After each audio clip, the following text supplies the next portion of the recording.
નમસ્કાર, તમે જોઈ રહ્યા છો મંતવ્ય ન્યૂઝ અને 10 રિપોર્ટર 10 સવાલ સાથે હું આપની સાથે મહેન્દ્ર।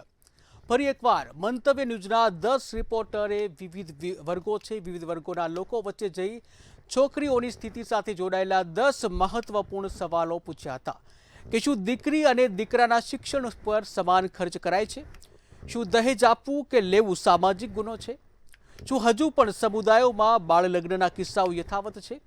શું છોકરીઓના સ્વાસ્થ્ય અને પોષણ ઉપર ખાસ ધ્યાન આપવામાં આવે છે? શું કાર્યસ્થળ અને શાળાઓમાં જાતીય સતામણી અટકાવવા માટે કોઈ પગલાં લેવામાં આવે છે? આ તમામ સવાલો ઉપર જનતાના સ્પષ્ટ અને ચોંકાવનારા પ્રતિભાવો જોવા મળ્યા છે।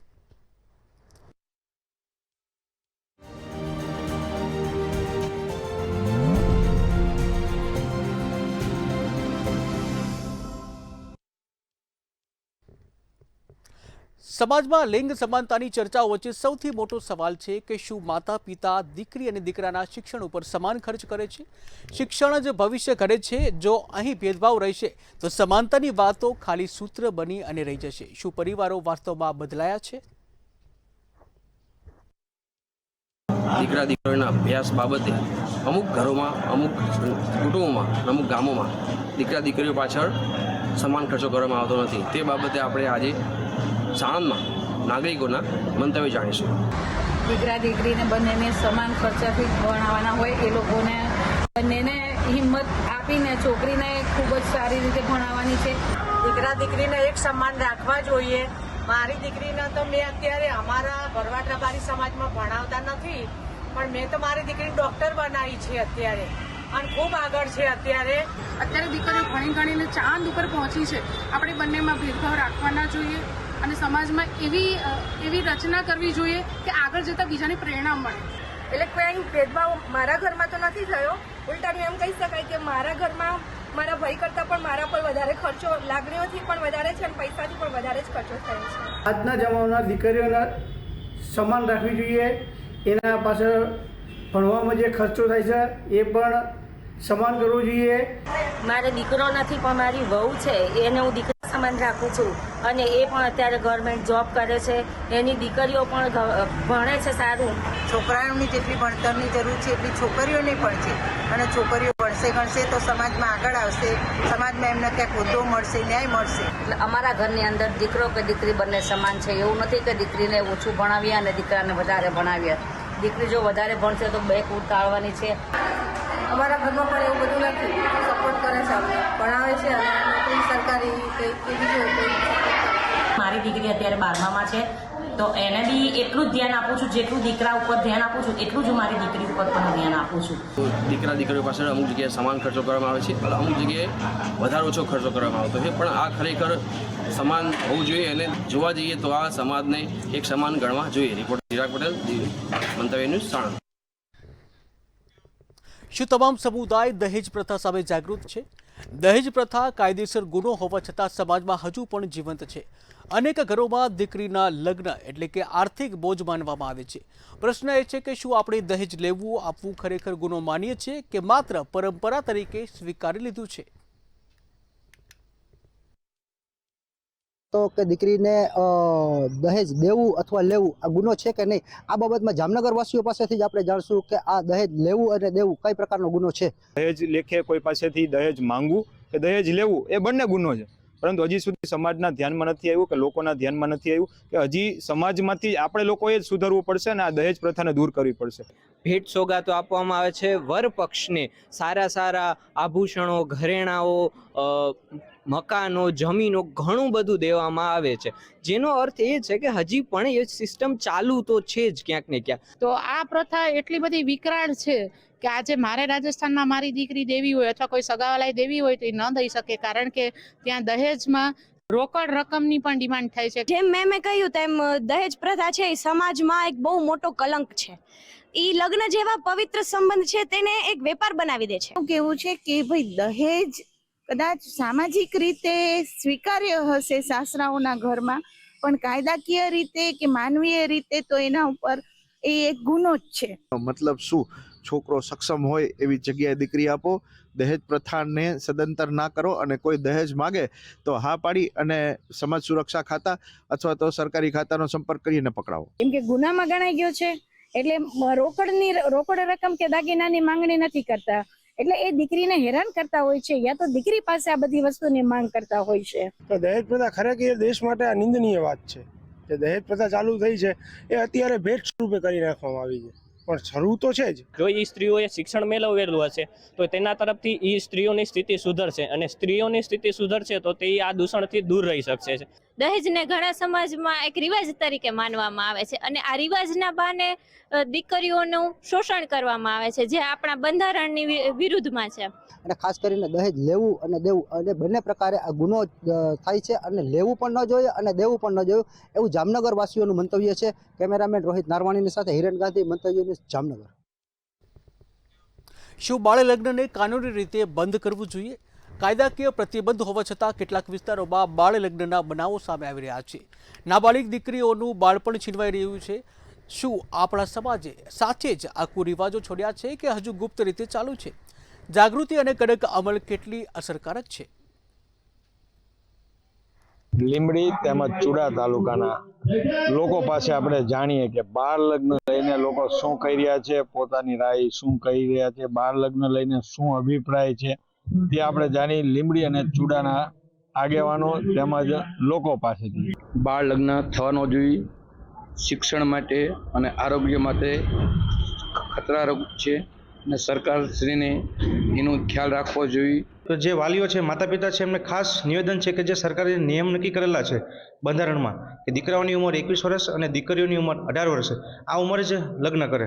ખરેખર બાળ લગ્ન અટકાવવા જોઈએ. બાળ લગ્ન કરવાથી જે પણ યુવાનો છે, બાળકો છે, એનો વિકાસ અટકે છે, પણ એટલે બાળ લગ્ન અટકાવવા જોઈએ. હા, અત્યારે તો ઘણું ઓછું જોવા મળે છે, પણ તોય કોક સમાજમાં જોવા મળે છે કે બાળ લગ્ન જેવું દૂષણ હજી પણ ચાલે છે. આ બાળ લગ્ન આપણે અટકાવવા ખૂબ જ જરૂરી છે અત્યારના જમાનામાં. ખાસ કરીને સમાજના પીછડા વર્ગોની અંદર આ પ્રમાણ બહુ મોટું દૂષણ ચાલી રહ્યું છે, અને એને રોકવું એટલી જ જરૂરિયાત છે. બાળ લગ્ન ખરેખર ન થવા જોઈએ. નાની દીકરીઓ પર શારીરિક, માનસિક અસર પડે છે, અને ખાસ કરીને આરોગ્ય પર બહુ જ અસર પડે છે. આપણે જોઈએ છીએ તો ક્યાંક ને ક્યાંક બાળ લગ્ન થતા હોય છે.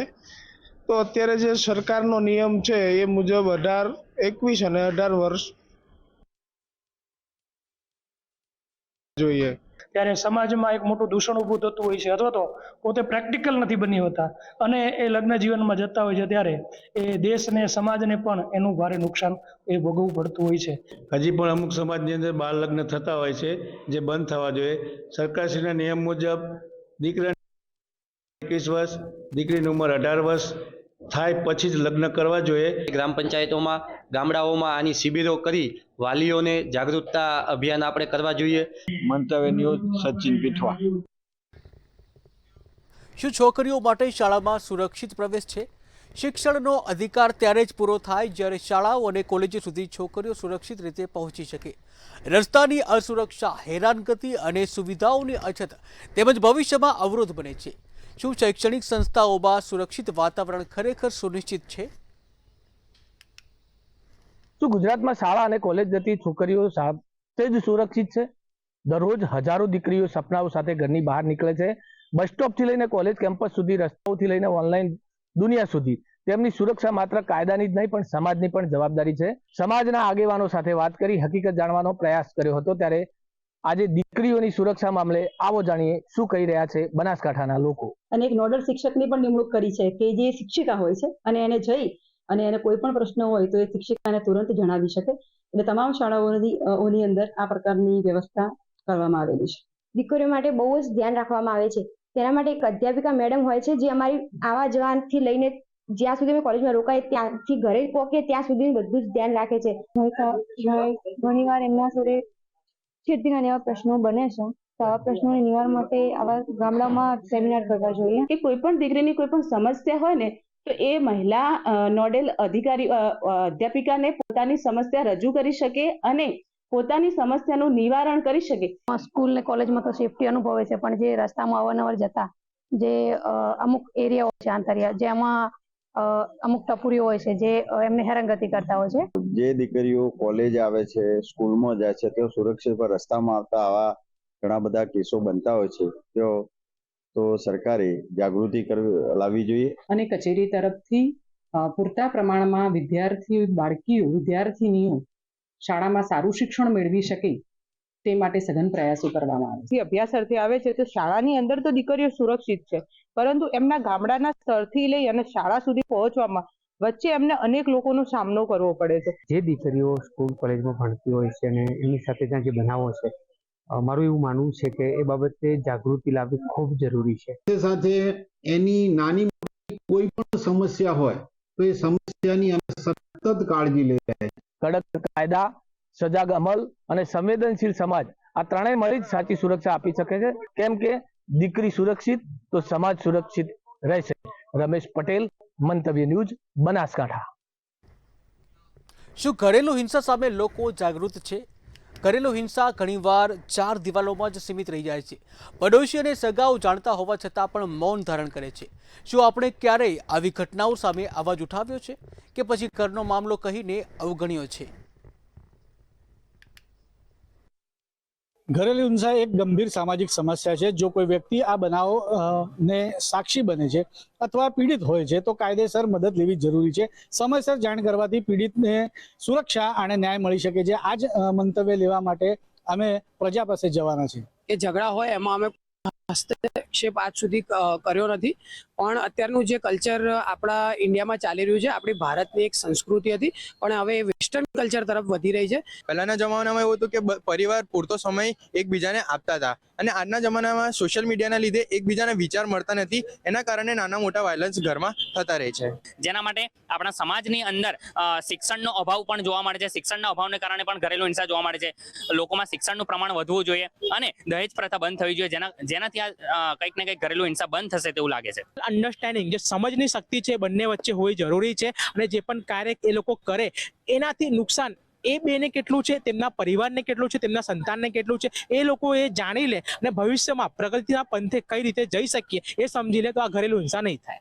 આપણે ન્યૂઝ ચેનલ છે, સોશિયલ મીડિયા પર છે, તેના પર અમે જોતા હોય છે. તેની અંદર એવું છે કે જેમાં આજકાલના જે રિલેશનશિપ હોય છે તે આપણી સંસ્કૃતિ પ્રમાણે નહીં હોતા. તે બહારના જે દેશોમાં જેવું ચાલતું હોય તેના પર એ લોકો ચાલતા રહે છે. આવા ઘણા કિસ્સાઓ મેં મારી આજુબાજુમાં, મારા મિત્ર વર્ગમાં, મારા સમાજની અંદર મેં લોકોના જોયા છે, અને મેં કોશિશ કરી છે કે ભાઈ આવી રીતે આપણે આનાથી બહાર લાવી શકાય. જે એક મારા સોસાયટીમાં જે હતા એ રીતે અમે જાણ કર્યું હતું, એને પોલીસના અમે એને ઉપર જે કર્યું હતું. ઘણા કેસો એવા જોયેલા છે કે અમુક ખોટા હોય, અમુક કે જે આ જે સિરિયલો ચાલી રહી છે, અમુક સિરિયલોની કોપી કરતા હોય. ઘરેલું હિંસાની અંદર પણ સિરિયલોનો ઉપયોગ કરે છે. એટલે મ્યુચ્યુઅલ અન્ડરસ્ટેન્ડિંગ થાય છે, તેના લીધે ઝઘડા થાય છે, જેમાં હિંસા થાય છે. તે અમે લોકો નકારીએ છીએ. આજના યુવાનો તે નકારે છે. જે સંયુક્ત કુટુંબની પ્રથા હતી ક્યાંક ને ક્યાંક વિખેરાઈ ગઈ છે.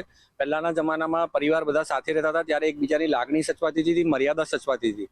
હવે એ પ્રમાણેનો કોઈક સમય નથી રહ્યો. સમય પ્રમાણે આખું સિચ્યુએશન બદલાઈ ગઈ છે. ઘરેલું હિંસા સામે મૌન નહીં પણ અવાજ ઉઠાવવો જોઈએ. પોલીસ હેલ્પલાઇન અને સામાજિક સંસ્થાઓ મદદ માટે તૈયાર છે. પીડિતાને સહારો અને સુરક્ષા આપવી સમાજની સંયુક્ત જવાબદારી છે. તેને લઈને જ તમામ જે લોકો છે તેમના દ્વારા પોતાનું મંતવ્ય રજૂ કરવામાં આવ્યું છે. કેમેરામેન કેતન શિંદે સાથે સત્યમ નેવાસકર, મંતવ્ય ન્યૂઝ વડોદરા. શું મહિલા સુરક્ષા નંબરો પૂરતા અને સક્રિય છે? મહિલાઓની સુરક્ષા માટે અનેક હેલ્પલાઇન નંબરો ઉપલબ્ધ છે, પરંતુ કેટલાકને તેની જાણ નથી. મુશ્કેલીઓની ઘડીએ યોગ્ય માહિતી જ જીવન બચાવી શકે છે. શું જાગૃતિ અભિયાન પૂરતું છે કે હજુ માહિતી ગામડા સુધી નથી પહોંચી? મહિલાઓની સુરક્ષા માટે હેલ્પલાઇન તો વર્ષોથી કાર્યરત જ છે, પરંતુ આ હેલ્પલાઇન મહિલાઓને ક્યારે ઉપયોગ કરી શકાય, કેવી રીતે ઉપયોગ કરી શકાય, તે માટે આપણે વાંકાનેરના અલગ અલગ મહિલાઓ પાસેથી આજે વિગતો મેળવીશું. 181 અભયમ હેલ્પલાઇન નંબર છે. તે સમગ્ર ગુજરાત માટે મહિલાઓ છે તેના સુરક્ષા અને સલામતી માટેનો એક બેસ્ટ વિકલ્પ છે. 181 હેલ્પલાઇન મહિલાઓની સલામતી માટે 59 જેટલી રેસ્ક્યુ વાહન વ્યવસ્થા ખડે પગે છે. યુવતીઓ પર જે અત્યાચાર થાય છે આ હેલ્પલાઇન દ્વારા ખૂબ જ સરસ યુવતીઓ માટે સુરક્ષા મળી રહે છે, જેમાં મહિલાઓને કાનૂન તરફથી જે મદદ મળે છે તેની દરેક પ્રકારની માહિતી 181 હેલ્પલાઇન દ્વારા મળી રહે છે. એ મારું માનવું છે કે જે સ્ત્રીઓને ખૂબ જ મદદરૂપ થઈ શકે એવી આ 181 લાઈન ખૂબ જ સારી રીતે મદદરૂપ થઈ શકે છે. છેલ્લા 10 વર્ષમાં 16.58 લાખ જેટલી મહિલાઓએ મહિલા હેલ્પલાઇન યોજના હેઠળ મદદ આપી છે. 2.73 લાખથી વધુ મહિલાઓએ આ અભિયમ 181 હેલ્પલાઇન એપ ડાઉનલોડ કરી અને તેમનો લાભ લીધેલ છે. ત્રાસ હોય કે ગમે તે મૂંઝવતી પરિસ્થિતિ હોય તો ત્યાં કોલ કરી અને પોતાની સમસ્યાનું સમાધાન લાવી શકે છે અને એક સ્ત્રી છે એ નિર્ભય રહી અને જીવી શકે એના માટે આ ખૂબ જ ઉપયોગી છે. મહિલા હેલ્પલાઇન 181 મહિલાઓ માટે ખૂબ જ ઉપયોગી છે. માત્ર તમને રૂબરૂમાં છે એ આપણને મદદરૂપ થાય એવું નથી, ફોન દ્વારા પણ તમે એની પાસેથી ઘણું બધું માર્ગદર્શન મેળવી શકો છો. 181 મહિલા હેલ્પલાઇનનો ઉપયોગ દરેક કોઈપણ વ્યક્તિ, મહિલા કે યુવતી કરી શકે છે અને આ સેવાનો લાભ લેવા માટે આનો સંપર્ક કરનાર વ્યક્તિનો ગુપ્ત માહિતી રાખવામાં આવે છે. બદનામીના ડરે સભ્ય સમાજની મહિલાઓ છે તે આ હેલ્પલાઇનનો ઉપયોગ કરતા ખચકાટ અનુભવે છે. જ્યારે અત્યાચાર થતો હોય ત્યારે મહિલાઓએ રાજ્ય સરકારની આ ખૂબ જ ઉપયોગી 181 અભયમ મહિલા હેલ્પલાઇન છે તેનો ઉપયોગ ચોક્કસ કરવો જોઈએ. કેતન ભટ્ટી, મંતવ્ય ન્યૂઝ, વાંકાનેર. શું છોકરીઓના સ્વાસ્થ્યને મહત્વ અપાય છે? પરિવારમાં ઘણીવાર દીકરાના સ્વાસ્થ્યને પ્રાથમિકતા મળે છે, જ્યારે દીકરીઓની અવગણના કરવામાં આવે છે. પોષણની અછત તેમની વૃદ્ધિ અને ભવિષ્યને અસર કરે છે. શું હવે પરિવારોમાં સમાન ખોરાક અને આરોગ્યની કાળજી આપવામાં આવે છે? સુરતથી બતાવી દે કે હાલ જે સ્થિતિ છે છોકરીઓમાં પોષણ ને સ્વાસ્થ્યને લઈને સુરતની મહિલાઓ શું કહી રહી છે આવો સાંભળીએ. એમાં કેટલી બધી ડિઝીઝ, બીમારી, જન્મથી જ બીમારી જોવા મળે છે. એટલે હવે સરકાર થોડા આ પ્રતિ જાગૃત થઈ છે, થોડી સ્કીમોએ પણ મહિલાઓ માટે બનાવી છે. ખાસ કરીને માતાએ એની દરેક એક્ટિવિટી પર વોચ चाहिए कि हमारा बालक आज शू विशेष કર્યું. मम्मियों को खुद से ध्यान रखना चाहिए कि हमारे आज लड़कियां हैं तो किस तरह से उनको खान पान देना चाहिए, क्योंकि अभी बहुत ज़्यादा फूड बाहर से ही आ रहा है. બધાને B12 ની કમી છે, D3 ની કેટલું બધી પ્રોબ્લેમ છે. તો મારા હિસાબથી આપણે છે ને એ ધ્યાન રાખવા જોઈએ ન્यूट्रिशन કે આપણે શું ખાતા છે, फास्ट फूड नहीं खावा જોઈએ. अच्छे से बचपन से ही ध्यान होना चाहिए. और अभी हमारी सरकार तो इतनी जागृत है, सगर्भा जो लेडीज़ प्रेग्नेंट हैं वहाँ से भी पोषण के लिए तैयारियां हो चुकी हैं. आज देखिए फीमेल्स के ऊपर ही घर की जिम्मेदारियां हैं. आगे जाके भी हमारी बच्चियों को ही हमने जो फर्ज निभाया है वो हमारी बच्चियों को निभाना है. लेकिन बस वही बात आ जाएगी कि वो कैसे करेंगे. अभी से बैक पेन हो रहा है, वो कुछ भी नहीं कर पा रही हैं. तो बहुत बड़ा इसके अंदर ये चीज़ है कि आप उनके खाने पर ध्यान दीजिए. इसका बहुत बड़ा इफेक्ट आ रहा है. चलो बच्चों आज यहाँ खा लेते हैं. पेरेंट्स से भी अगर नहीं हो रहा है, आज पैर में दर्द है, कमर में दर्द है, चलो खाना नहीं बनाते, बाहर का खा लेते हैं, तो इससे जो हमें पोषण चाहिए वो हमें प्रॉपर मिलता नहीं है. और पहले के ज़माने में ऐसा नहीं होता था. आपको जो भी खाना है घर का ही खाना है. और अब बाहर का ज़्यादा हो चुका है, घर का खाना बहुत ज़्यादा कम हो चुका है. तो इस विषय पे हमें बहुत ज़्यादा ध्यान देने की ज़रूरत है कि हम अपने बच्चों को घर का शुद्ध पोषण दें और सात्विक भोजन दें. इनसे उनकी हेल्थ, मेंटल हेल्थ दोनों अच्छी रहेंगी. उन्हीं लड़कियों से नहीं बनेगा, तो सब बच्चों पे पूरा ध्यान देना चाहिए कि क्या वो खाते हैं, क्या नहीं खाते हैं, कब सोते हैं, कब उठते हैं. तो लैपटॉप और फ़ोन से बच्चों को दूर रखना चाहिए. કે ડ્રગ્સ કોરેક્સનો સેવન કરવા બદલ જે ફળ ફ્રૂટ હોય, ખાવાની વસ્તુઓ હોય તે ખાય સારું છે, વધારે જીવન જીવી શકીએ છીએ. हम उन्हें अगर बाहर का ही खाना खिलाते रहेंगे तो वो सीखेंगे ही नहीं. और गवर्नमेंट से भी मैं अनुरोध करना चाहूँगी कि उनके पाठ्यक्रम में उन्हें ये शामिल करना चाहिए. सबसे पहला विषय स्वास्थ्य का. और जब तक स्कूल में जो हम वो भी पढ़ते हैं जो हमारे लिए ज़रूरी नहीं है, लेकिन स्कूल के पाठ्यक्रम में एक विषय ऐसा होना चाहिए स्वास्थ्य पर. અલગ અલગ વિસ્તારથી અલગ અલગ સામાજિક કાર્યથી જોડેલા મહિલાઓ હતા જે કીધું કે ખાસ કરીને છોકરીઓને મમ્મી પપ્પાને છોકરીને પોતે પણ ધ્યાન રાખવું જોઈએ કે સ્વાસ્થ્ય અને પોષણ પર વધારે ધ્યાન રાખવું જોઈએ. મંતવ્ય ન્યૂઝ સુરતથી દીપક રાય. શું જાતીય સતામણી અટકાવવા પગલાં લેવાય છે? કાર્યસ્થળ અને શૈક્ષણિક સંસ્થાઓમાં જાતીય સતામણી ગંભીર મુદ્દો છે.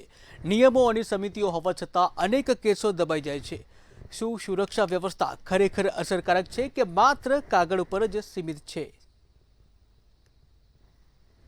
સ્કૂલ હોય, કોલેજ હોય કે પછી કાર્યસ્થળ હોય, જાતીય સત્તામણી અટકાવવા માટે ખરા અર્થમાં કોઈ કાર્યવાહી થાય છે કે કેમ, આ એક મોટો સવાલ ક્યાંક મહિલાઓને ઉદ્ભવી રહ્યો છે. ત્યારે આપણી સાથે મહિલાઓ જોડાશે, એમની સાથે જ વાત કરીશું. તેઓ શું કહી રહી છે આ મામલે. કોઈ પણ સંકોચ અનુભવે તો અમે એને અવેર કરવા માંગીએ છીએ કે ડરશો નહીં, સંકોચ ન અનુભવો, તમે કહેશો તો આની કાર્યવાહી ઝડપથી થશે. એક સર કે મેડમને અમે પર્સનલી જઈને અમે એની સાથે વાતચીત કરી શકીએ છીએ.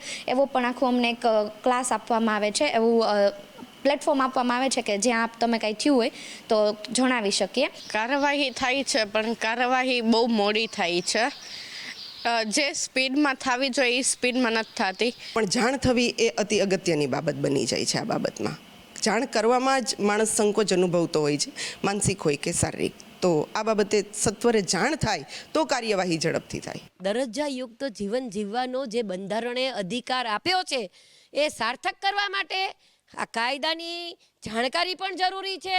ખરેખર આવી જે ઘટનાઓ છે તેના ઉપર એક્શન લેવાની પણ જરૂર છે. અને જ્યાં પણ છોકરીઓ નબળી લાગે ને ત્યાં તરત જ એવું જોવા મળે છે કે તેમની સાથે જાતીય સતામણી થઈ જતી હોય છે, કે એની સાથે કોઈ એવું મિસબિહેવ થાય છે તો પહેલાં એણે પોલીસને જાણ કરવાની અને પોતાની માટે લડવાનું એને કે ભાઈ હું મારી સેફટી માટે હું શું કરી શકું, એ બધા એને રસ્તાઓ ગોતવાના. સ્કૂલમાં અને કોલેજોમાં આનું જ્ઞાન આપવું જોઈએ છોકરીઓને, અને એના માટે અવાજ ઉઠાવવા માટે પણ એને પ્રોત્સાહન આપવું જોઈએ. પગલાં લેવામાં તો આવે છે પણ એના માટે આપણે ખુદે અરજીઓ કરવી પડતી હોય છે, આપણે ખુદે એક સ્ટેન્ડ લેવું પડતું હોય છે, જેની બહેનોને પોતાને જાણ હોવી જરૂરી છે. ફિઝિકલ હેરેસમેન્ટ આપણી સાથે થાય તો એની સામે આપણે કડક પગલાં લેવા જોઈએ, જેને ધ્યાનમાં રાખીને સૌથી પહેલાં પોલીસ પાસે જવું જોઈએ, પોલીસ કમ્પ્લેન કરવી જોઈએ. કાયદાને લઈને તેઓને એક વિશ્વાસ છે અને આ સાથે કહી શકાય કે જે રીતના જાતીય સતામણીના કિસ્સાઓ સામે આવે છે તેની સામે અનેક વખત છે તે મહિલાઓ અવાજ ઉપાડે છે, ત્યારે કેટલીક મહિલાઓ છે તે આ અવાજ ઉપાડવા કાર્યવાહી થતી નથી. આ પણ પ્રકારની જે પ્રતિક્રિયાઓ છે તે હાલ મહિલા તરફથી મળી રહી છે. કેમેરા પર્સન લલિત વ્યાસ સાથે ધ્રુવ કુંડેલ, રાજકોટ. શું દીકરીઓને સમાન હિસ્સો મળે છે? કાયદા મુજબ દીકરીઓને સમાન મિલકત અધિકાર છે, છતાં ઘણીવાર પ્રથાઓના ભેદભાવ જોવા મળી રહ્યા છે. શું પરિવારો આ અધિકાર સ્વીકારી રહ્યા છે કે હજુ પણ દીકરીને હકથી વંચિત રાખવામાં આવે છે? હાલની દીકરીઓની સ્થિતિના પ્રશ્ને જોવા જઈએ તો જે સમાજની અંદર દીકરીઓને મિલકતમાં સમાન અધિકાર આપવો જોઈએ કે કેમ, આ વિશે ચાલો જાણીએ જૂનાગઢની જનતા પાસેથી કે તેઓ શું કહી રહ્યા છે, તેમના શું મંતવ્યો છે. ત્યારે દીકરાને જેટલો અધિકાર મળે એટલો જ એના પોતાની માતા પિતાની મિલકતમાં અધિકાર મળવો જોઈએ, કારણ કે દીકરી અને દીકરો એક સમાન છે. કે હિન્દુ વારસાધારા પ્રમાણે દીકરીઓને સમાન હક આપવો જોઈએ ને આપવો જોઈએ.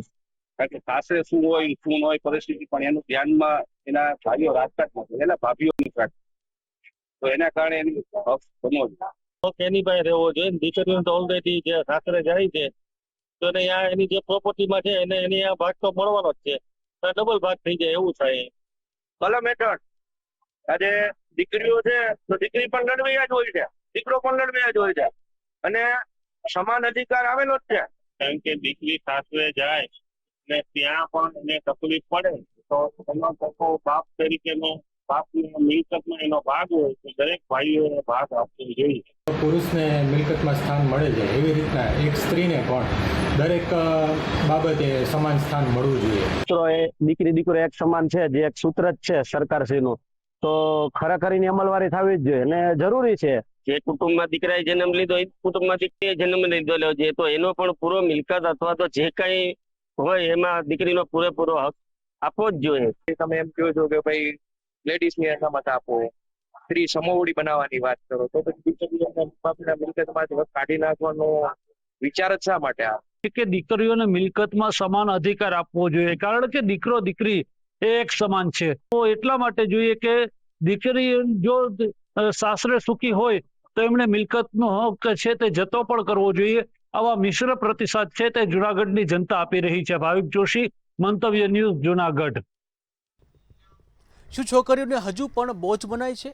સમાજમાં એક સમય હતો જ્યારે દીકરીને બોજ તરીકે જોવામાં આવતી. શિક્ષણ અને સફળતાના નવા ઉદાહરણો વચ્ચે શું આ માન્યતા બદલાઈ ગઈ છે કે હજુ મનોભાવમાં છુપાયેલો ભેદભાવ જીવંત છે? તો પહેલાના સમયની અંદર દીકરી બોજ સમાન ગણવામાં આવતી હતી અને તિરસ્કાર કરવામાં આવતો હતો, ત્યારે આપણે જાણીશું કે ભાવનગરના લોકો અત્યારે હાલ કઈ નજરે જોઈ રહ્યા છે, તો ભાવનગરના લોકોને આપણે પૂછશું. અત્યારે તમે જુઓ તો વૃદ્ધાશ્રમમાં તમે જુઓ કેટલા છોકરાઓ મા બાપને તરછોડી મૂક્યા છે, એટલે હાલના તબક્કામાં તો છોકરી હોવી ખૂબ જરૂરી છે. અત્યારે પુરુષ સમાન જ સ્ત્રી છે, એટલે ખભે ખભો મેળવીને ચાલે છે, આવકના સ્ત્રોતે પણ ઊભા કરે છે, પોતાના ધંધા પણ કરે છે, એટલે છોકરીઓ અત્યારે એક છોકરા સમાન જ છે. જુઓ તો મોટા ભાગના કાયદાઓ અત્યારે એમની ફેવરના જ છે, અને અત્યારે તમામ નોકરીની અંદર 33 થી 50% અનામત સ્ત્રીઓને આપવામાં આવે છે. સ્ત્રીઓને પુરુષથી સમકક્ષામાં ગણવામાં આવે છે. એટલે કે સેનાની અંદર આપણે જોવા જઈએ તો મોસ્ટ ઓફલી જે ઊંચા હોદ્દા પર છે તે છોકરીઓ છે, અને હાલમાં કાયદાની દ્રષ્ટિએ જોવા જઈએ તો કાયદામાં પણ એને મહત્વનું પ્રાધાન્ય આપવામાં આવે છે. આ સમયમાં મહિલાઓ ખૂબ ઊંચા અધિકારીમાં ઊંચા સેવામાં જોવા મળે છે. IPS IAS બધા ક્ષેત્રમાં મહિલાઓ જોવા મળે છે. મહિલાઓનું સ્થાન આજના સમયમાં ખૂબ ઊંચું છે. એટલે હાલના સમયમાં દીકરીઓને અને મહિલાઓને ક્યાંય પણ પાછી પાની થઈ શકે એવા કોઈ પણ સંજોગો નથી, એટલે મહિલાઓ ખૂબ જ સશક્તપણે આગળ વધી રહી છે. આર્મી, નેવી, એરફોર્સ બધાની અંદર અત્યારે સમવડિયા બરાબર જવાનની મુકાબલો કરે છે અને કોઈ પણ જગ્યાએ પાછી નથી પડતી. જોવામાં આવે તો અત્યારે દીકરી છે એક દીકરા સમાન ગણાઈ રહી છે, અને દરેક કાયદામાં દીકરી બાબતે ઘણું બધું સજેશન કરવામાં આવી રહ્યું છે. જોવા જઈએ તો અત્યારે સ્ત્રીઓ પોતાના પગ પર નિર્ભરિત થઈને પોતાના પરિવારનું પણ ભરણ પોષણ કરે તેટલી રીતે સક્ષમ થઈ ગઈ છે. અત્યારની છોકરીઓ જે બધા છોકરા સાથે આગળ વધે છે, પ્લસ છોકરીઓ અત્યારે ઊંચી પોસ્ટમાં છે, જે બહુ સારું કહેવાય. હાલ જોવામાં આવે તો દીકરી છે તે પુરુષ સમાન એક સાથે ખંભે ખંભો મેળવીને કમાણીમાં પણ ઉચ્ચ લેવલ પ્રાપ્ત કરી શકે છે અને પ્રગતિ કરી રહી છે. તો આ હતા લોકોના મંતવ્ય. હિરેન માંડલિયા, મંતવ્ય ન્યૂઝ, ભાવનગર. તો 10 રિપોર્ટર 10 સવાલમાં હાલ બસ આટલું જ. વધુ સમાચાર માટે જોતા રહો મંતવ્ય ન્યૂઝ. નમસ્કાર.